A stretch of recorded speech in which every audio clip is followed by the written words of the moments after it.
Hey all, here at OS Reviews. Today we're taking a revisited look back at the OnePlus 3 here in 2023. This is a smartphone that was launched back in 2016, so it's now 7 years old. And at that time, OnePlus was still a relatively new player in the smartphone market, trying to position themselves as a quote-unquote flagship killer, which was a model that unfortunately they've drifted away from. However, back then it was still very competitive, often a few $100s cheaper than similar flagship phones from that year, including devices like the LG G5, as well as the Samsung Galaxy S7, as well as even the original Pixel, powered by a then flagship Qualcomm Snapdragon 820 or 821 chipset. But what made the OnePlus 3 a little bit special was their decision to pack 6GB of RAM, which was the highest on any smartphone at the time, compared to the S7 and the LG G5, as well as the Google Pixel, all coming with 4GB. The 3 was milled out of the single chunk of aluminum as a unibody. It felt pretty premium, but had a slightly more generic look that some would argue is slightly derivative, but nonetheless felt clean and looked really good for the price. The back housed a 16-megapixel autofocus camera with LED flash, and on the left-hand spine there's a power key. On the very bottom, a Type-C port, single speaker, and 3.5mm headphone jack could be found, and on the left-hand spine there was a volume rocker along with a switch that you could use to mute audio on the phone and put it into the vibrate mode, which is a hardware feature that, aside from Apple and OnePlus, I think there aren't too many other manufacturers still incorporating, and it's actually quite convenient. Now, in the front, there was a 5.5-inch Full HD OLED display, an 8-megapixel selfie camera, and on the bottom, a fingerprint scanner that also served as the home key. It was very fast and responsive. This was flanked by 2 additional capacitive touch keys, which were easily remappable for triggering different commands, and a lot of this customization was because of the very clean, at the time, OxygenOS that OnePlus was using. Of course, these days, OnePlus's software is growing closer and closer to that of Oppo's using ColorOS. This was also a much more rounded phone compared to their first generation OnePlus One that is much sharper in comparison, but a similar screen size. Though of course the more traditional 16:9 aspect ratio means we do have slightly larger bezels on the top and bottom as compared to more modern phones with a taller 2:1, which we can see here next to something like the OnePlus 7 Pro. Now, these days, if you're trying to look for a OnePlus 3, you can often find in the used marketplace for around 50 to 60 bucks, which again puts it into super budget territory, like a lot of older flagships that we have seen. With that being said, this is definitely one of the older devices that we have done a throwback review on, compared to recently with phones like the S9 and the S10e are roughly 1 to 2 generations newer. So although you're also paying a bit more, you're getting a newer chip. Namely, again, the 820, which was fast at the time, is a quad-core processor, which is going to lag behind the octa-core chips that we have available today. Nonetheless, the clean software combined with the ample RAM still makes the phone feel relatively speedy for a device of its age. And again, you have access to all the standard Google apps and services without any clutter, since OnePlus phones at the time didn't come with any carrier, so it was always unlocked for you to use with any GSM network. And although the phone came originally with 6.0 Marshmallow, it was upgraded all the way to Android 9 Pie. The phone, of course, did come with NFC for contactless mobile payment. The standards, including GPS, Wi-Fi, can all be found, although there was no Qi wireless charging since it is a aluminum metal back. Nonetheless, we have access to, on the left side, taking the place of the Google News feed, there was kind of an equivalent from OnePlus's OxygenOS to allow you to customize what types of recent apps, memos, and notes that you were using. Some of these apps have been slightly tweaked by OnePlus in terms of their UI, just to look a little bit more cohesive with the overall system, but not bad.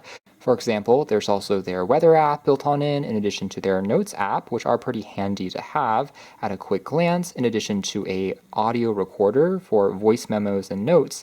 But again, aside from that, everything else is mostly quite clean compared to most other Android manufacturers of the same era. Jumping into the camera quickly, the interface is also quite clean. There is access to HDR controls, which are nice, but of course, smartphone photography is an area that we have seen big leaps and bounds with each passing year.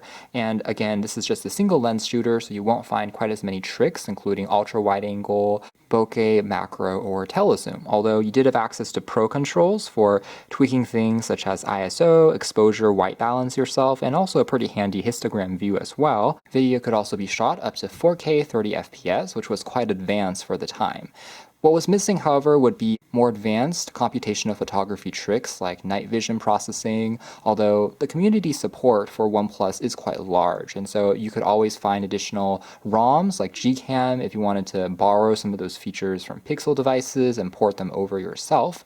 By default, it's not shabby, especially in well-lit environments. HDR is helping boost the contrast without losing too much details into the shadows. Though it's nothing spectacular, it can still get the job done in a pinch. Though the OnePlus 3 is far from being the snappiest phone in the world anymore, I would say it still is relatively cool to the touch as you're interacting with it, which is good, unless you are installing larger software updates, that is.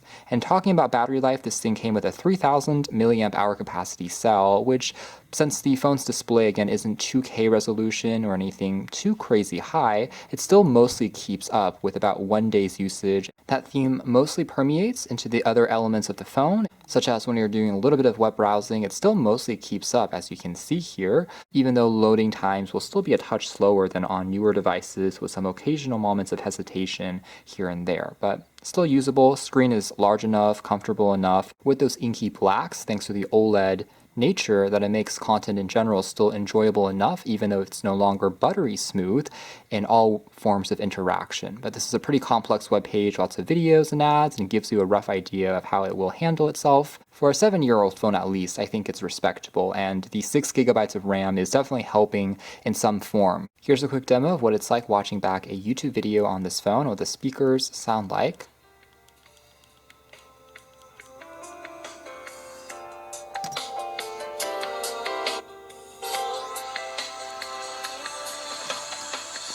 So some takeaways being that the single speaker at least doesn't distort too much even at higher volume levels. It's relatively clean sounding, but of course doesn't pack in the stereo separation we've come to expect from modern flagships, but it gets the job done. And again, a standard headphone jack is kind of a relic of yesteryear that I still find to be very convenient, plus you can always opt for wireless headphones if needed.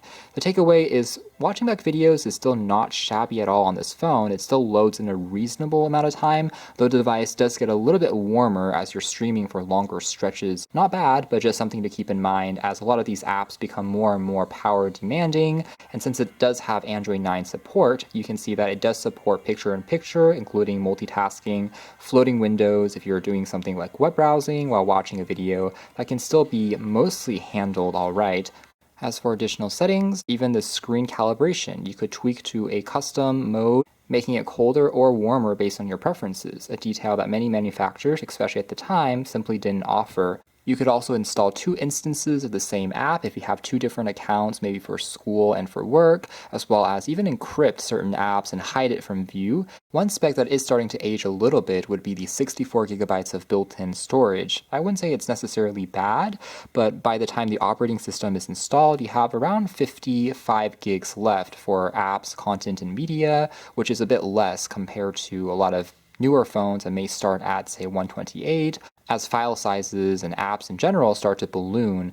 Granted, simple applications like reading back webtoons, comics, again web browsing, and watching some videos can still be handled on the device without too many issues. And the same goes for light gaming. There's also a mode that gets triggered which will optimize the CPU speed, and you can tell that on something like Stack, very simple game, at least the GPU is still keeping up, and it's relatively smooth as you're interacting with it, surprisingly. But for more demanding titles like Asphalt or PUBG, it's just not going to be the best experience anymore, and the phone will get quite hot as you're playing those games that really press the GPU, so that would no longer be quite as recommended. One corner that OnePlus did cut in the early days would be haptics being quite as good quality as it became since the OnePlus 7 Pro and newer devices are a lot more precise and tight. On here it's still a little bit loose in terms of that vibration motor. Now here in 2023, unless you're a OnePlus fan or you want something just really simple for making calls, or using this as an MP3 player or media player, I wouldn't necessarily recommend it as a daily driver anymore, since again, for not too much more, you can pick up something like the S10e that we saw the other day, which has a much more powerful CPU that will just last you longer, and also when you're trying to do some more heavyweight applications once in a while. Still, the OnePlus 3 is a pretty beautiful piece of hardware, I have to admit, and an interesting device that is just super clean and nostalgic for this brand. You can check out additional details if you're interested in the links down below, but for now that's been our video. Thanks for watching here at OS Reviews. That's been our look back at the OnePlus 3. 2023.